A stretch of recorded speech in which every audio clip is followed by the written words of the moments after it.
Yeah. So yesterday I was thinking about equality, and just asking to be seen as an equal in the eyes of a person or a group of people that never saw you as equal.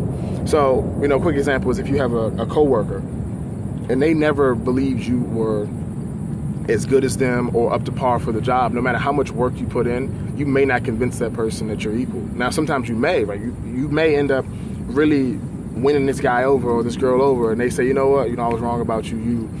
You really are great. You really are amazing. If that happens, that's spectacular. But I'm thinking about it like, in terms of race relations, you want a group of people to treat you the same. You say, I work the same jobs as you.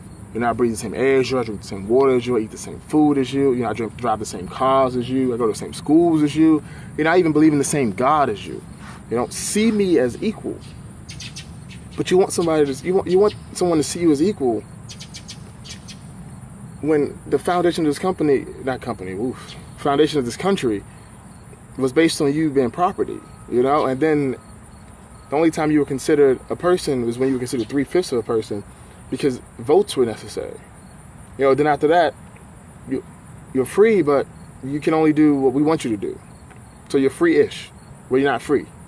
You're like a dog on a leash, on a very long leash.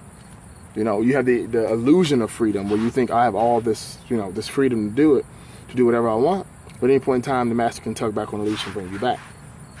So then it's like, you're demanding someone treat you as equal when they never even considered you as a person. Like if they never saw you as a person, they even saw you as, you were seen as a beast, a tool to be used. Why would you expect them to see you as equal? It's like like a dog asking a human to see me as equal. Human's gonna say no. You're a dog. I tell you what to do and you do it. And it's like the only way for that dog to gain respect would be the dog to attack, the person, but then the dog's gonna get put down for attacking the person. So for me, it's like when it comes to this whole equality thing, I'm not too certain, how it's gonna play out. But I don't believe you should be demanding someone see you as equal or ask them to see you as equal. Now you show them you're great. You show them you're spectacular. Like my thing is like believe in yourself so much that others are forced to do the same. And it's what translates to this. Like if you show the world how great you are, they can't deny it. Like Muhammad Ali was like, I'm gonna show you how great I am. Now I'm gonna ask you to see how great I am. I'm not gonna try to convince you I'm great. No, I'm gonna show you I'm great, and there's nothing you can do about it because I am great. When you're great, when you're spectacular, when you're amazing, there's no denying it. And when it comes to the state of America now, there's a lot of discrimination and prejudice and racism. But you're not going to combat that by asking somebody to show you, asking someone to say, hey, I believe you're great. No. You got to show you're great. And if you can't show it on their platform, then create your own platform.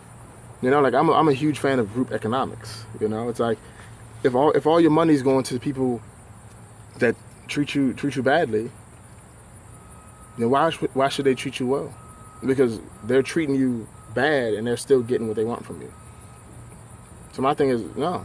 Why continue to empower a person that doesn't want you to be in power? Like why give your money to someone that doesn't want you? Take your money and give it to somebody that does want you. And I just see it's so interesting. Like I see all the protests and stuff online. I see dudes and they run around in Jordans, like protesting in Jordans. Like you're protesting like I have nothing against Nike or anything, but it's just if you're going to protest all these things, try to cut off what's fueling a lot of these things. Like the whole reason the Martin Luther King and the Civil Rights Movement worked because they boycotted. They stopped spending their money where they weren't going to be hired. Like if you can't get hired somewhere, why do you want to spend your money there? I saw a video the other day, and it was like a Snapchat video.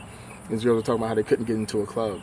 It was like a group of white girls in front, and they got in, And then the group of black girls tried to get in, and they said, no, you need a membership. So they're like, oh, okay. So they asked the girls behind them, did they have a membership? A group of white girls, the girls said no, and the bouncer let them in. And these girls are trying to get, like, they're protesting how this is racist, and they want to get in there. Well, I'm thinking, like, why? They don't want you in. So why do you still want to go in? You're not welcome. Why go somewhere where you're not welcome? Why spend your money where you're not welcome? Like, they want to get into this club and spend their money in this club to be seen as equal. But you won't be seen as equal. You're seen as a paycheck. You know? And I don't know. It's just, you continue, like, why continue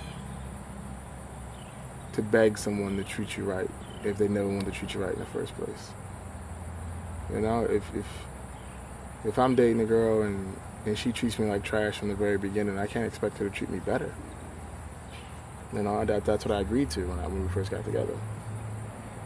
So it's like, you know, you were born into this country, you didn't have a choice, you know, but, you know, you don't have to agree to someone treating you like trash. Never let someone treat you like trash, because if you allow someone to treat you like trash, it's going to continue. You know, you're going to start to hate yourself because you're like, well, you know, maybe I am trash. I don't know, but let me know what you think below on the thing. Oh, check out my hat. Yeah, fancy, right?